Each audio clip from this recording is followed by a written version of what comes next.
Hello, everybody. This is Jimmy. You're reading with Jimmy. We're reading the Canterbury Tales by Geoffrey Chaucer, and this is the Summoner's Tale. Let's begin, shall we? So there's a prologue. In medieval times. Let me give you a little background first.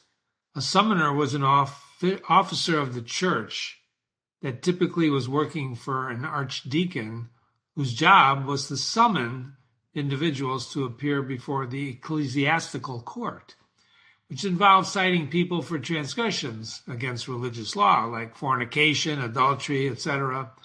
So this guy's role, the summoner's role, was also seen as a source of potential corruption. I wonder why. They could threaten individuals with court proceedings unless they paid a tribute. So this is the prologue to the Summoner's Tale. The summoner in his stirrups rose tiptoe, his heart inflamed against the friars, so that like an aspen he was quivering. There was a little argument going on between the friar who told his tale and the summoner, he's in his stirrups quivering. He's shaking like a leaf. He's so ticked off. "Lords," he burst out, "I only ask one thing. I beg for courtesy. Since you have heard this lying friar to his last false word, give me the right to tell my tale as well. He's acquainted, so he brags, with hell." You have to read the friar's tale to know what they're talking about. "And that before God is but little wonder. Friars and fiends are never far asunder." There was a friar once, as you've heard tell, who was carried in a vision down to hell. And as an angel led him here and there, showing the torments, he could see nowhere a single friar, though other wretched folk were plentiful. And so finally he spoke, and he asked the angel, "Sir, have we such grace that we friars, that none of us escape this place? That all of us escape? In other words, there's no friars in hell?" "No, not so," said the angel. "There are millions here." And straightway, down to Satan himself, the angel led this friar and told him, "Satan has a tail, broader by far than any barge's sail." "Hold up your tail, Satan," commanded the angel.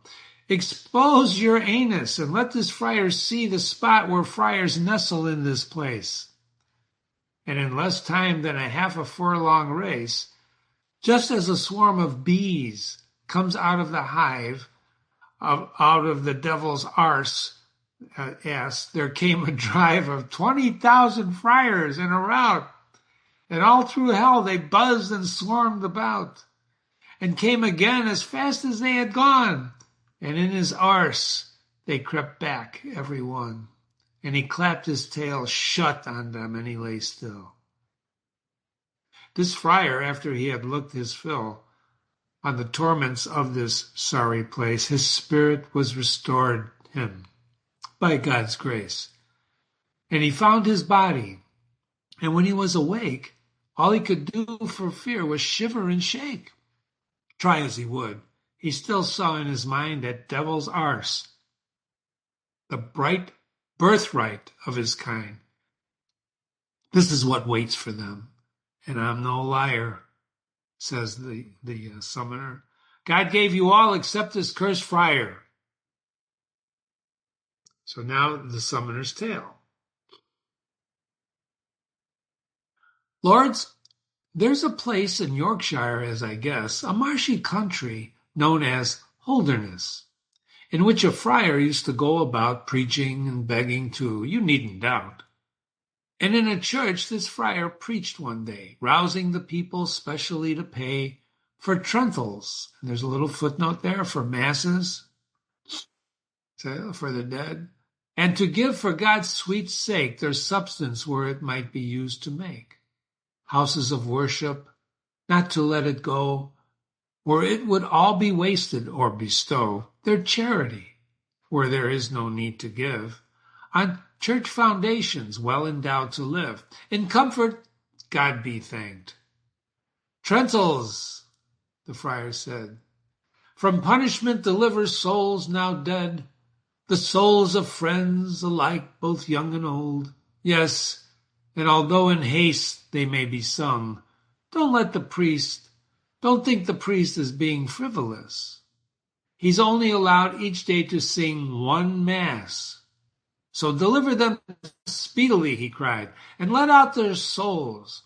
It's hard enough being clawed, no doubt, with awls and meat hooks, or to burn or bake. Be quick and give at once, for Christ's sweet sake. And when the people in church had given what they intended, then with his qui calm patre off he wended, who with his father. He wouldn't stay, but with his robe tucked high and scriff and staff, began to poke and pry in every house, begging for meal or corn. His fellow had a staff well tipped with horn.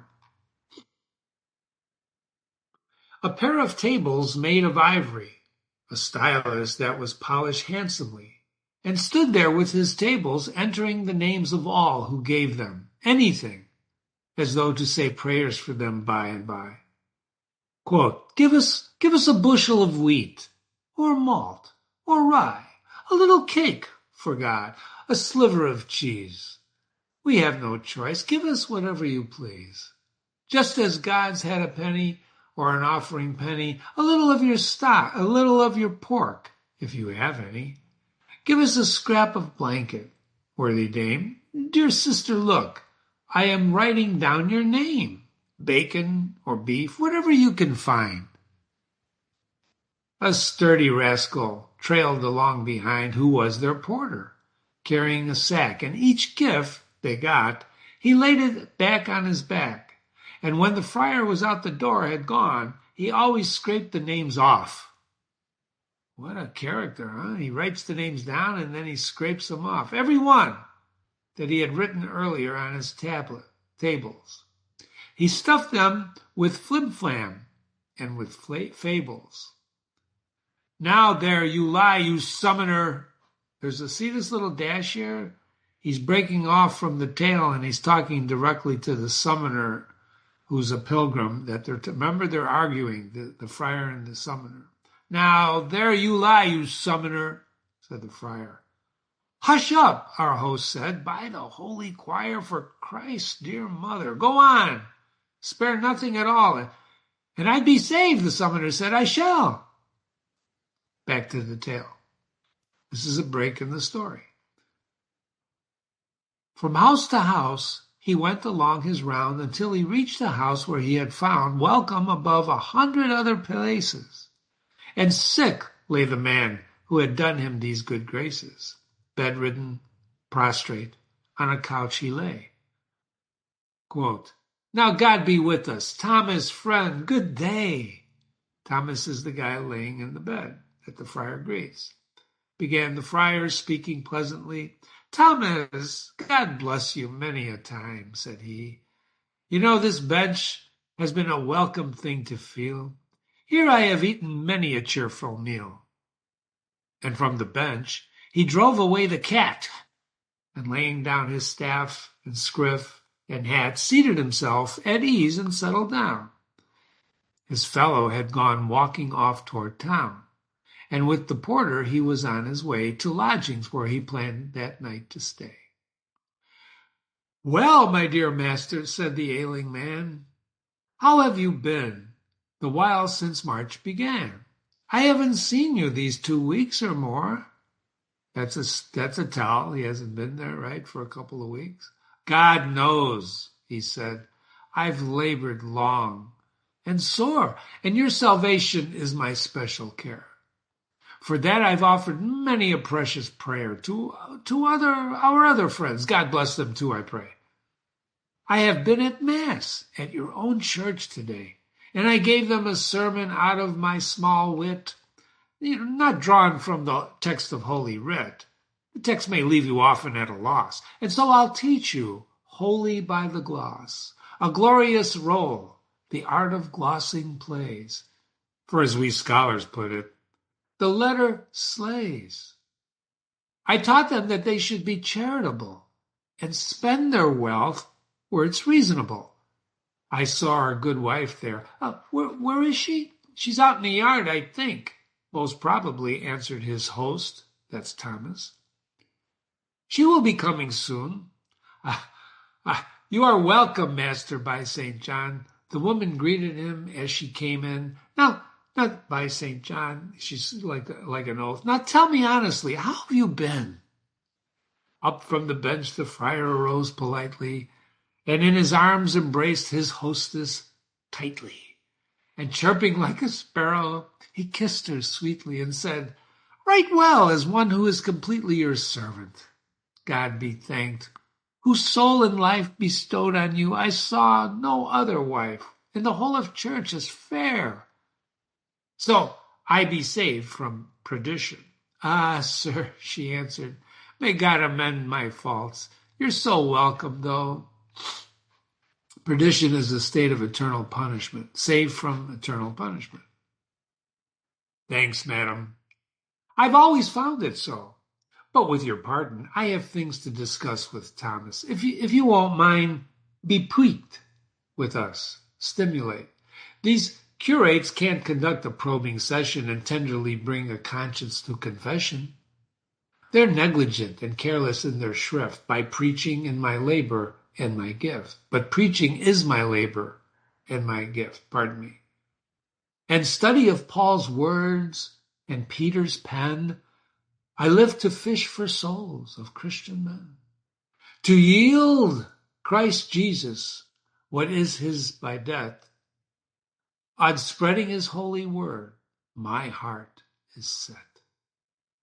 And now, by your leave, dear master, she answered, rebuke him well, for the Holy Trinity, though he can have whatever he desires, his temper is as foul as a pismir's, ants. And I cover him at night to make him ward, and I put my leg across him in my arm, and he groans like a boar in our sty. And I get no pleasure out of him, not I, except his groaning. I please him in no way. Thomas, you vaudis.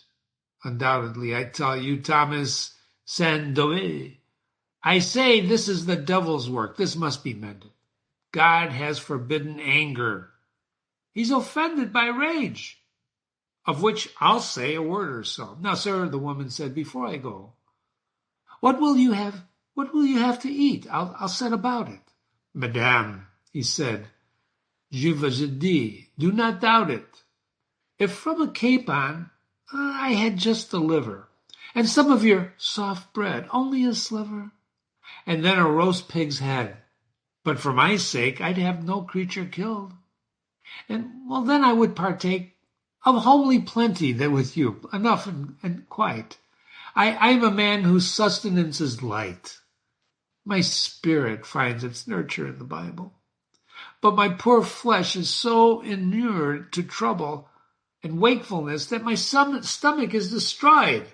I speak in friendship. Do not be annoyed. At feelings I so openly disclose. To very few I would do so, God knows. The wife says, now, sir, one word, and I am done. A little after you have left our town, within 2 weeks past, my child has died. I saw his death revealed, the friar replied. At home, as I was in our dormitory, I saw him in a vision, born to glory. Not half an hour after he was dead. God, teach me the truth. So also did the head of our infirmary and our sacristan, true friars for these 50 years who can now celebrate at last their jubilee and walk alone, not 2 by 2. Thanks be to God who lends us life. I rose quickly. With down my cheeks the tears were running thickly to all of our convent. With no clamoring bells, we chanted Te Deum, you God. Nothing else. So they were doing Gregorian chants. Save that to Christ, I offered then and there thanks for his revelation and in prayer. But trust me, you good people, on this score, our prayers are more effectual and more is open to us of Christ's hidden things than any layman can see, although they may be kings. We live in poverty. and abstinence. And laymen live in luxury and expense. Their foul delights, their meat and drink and waste. We hold these lusts of this world in distaste. Dives and Lazarus lived differently, and their rewards were different. For he that means to pray must fast, and must be clean, and foster his soul, and make his body lean. We follow the apostle. Clothes and food are good enough for us, though far from good. The cleanliness of the fasting of our friars renders acceptable to Christ our prayers. The Summoner's Tale, after this account of how, see this parentheses? So this is actually Theodore Morrison talking to us. The Summoner's Tale, after this account of how the friar swept the cat from the bench and made himself at home, continues to reveal at great length the friar's hypocrisy and greed. So he's actually cut this off, and we're reading a summary of the tale. The friar preaches to Thomas first on his own favorite theme, the sin of gluttony, and then on Thomas's particular sin of anger, embellishing both themes with a profusion of old examples and authorities. And finally, the friar gets down to the practical business of begging. And Thomas is exasperated beyond control. The denouement of the story makes use of a situation current in medieval anecdote. Thomas promises the friar a gift if he on his side will promise to divide it equally with his fellows, the friar's fellows. So the friar puts his hand where Thomas directs it and receives a reverberation of air of the same kind that Nicholas bestowed on Absalom in the Miller's Tale. Do you remember the Miller's Tale, ladies and gentlemen? If not, go back and read it. There were some farts going on. Yes, farts. So Thomas farts in the friar's hand. The problem of dividing this gift into equal shares is solved by the squire at the table of the neighboring lord, to whom the friar rushes off in dudgeon, and the squire receives a new gown for his ingenuity, and the friar's humiliation is complete. The whole is good Chaucer, but the partners' prologue and tale together make a far more impressive and dramatic example of the exposure of the methods of a hypocritical preacher. Well, that's the tale. That's the Summoner's Tale. Now, I'm sorry he doesn't do all this and read all this. This is just a summary by Theodore Morrison. But you get it, right? You get it? So, you've been reading with Jimmy. Let's just read this here. This is a little link you can go to finish off the tale. The sick man grew nearly insane with wrath. He wished that the friar were in flames with his false deception. I added this from another translation of Chaucer's tale, just to see what Theodore Morrison summarized for you. Such a thing is in my possession, Thomas said, that I can give and nothing else. You will tell me how I am your brother? You certainly, said the friar. Trust well. I gave Our Lady of the House our covenant's letter with our seal. Well, said Thomas, I shall give something to your holy covenant while I live, and in your hand I shall have it now on this condition and no other, that you divide it. So, my dear brother, that every friar will have as much as the other. This I want you to swear on thy profession without fraud and quibbling. I swear it, said the friar, by my faith. And with that he laid his hand in his. Lo, by my faith, I will not fail. Now then, put your hand down my back, said the man, and grope well behind, and beneath my buttocks you will find a thing that I have hidden in secret. Ah, thought the friar, that shall go with me. And down his hand he pushes the cleft, hoping to find there a gift. And when the sick man felt his friar groping under his hole there and here, into his hand he released for the friar a fart. There is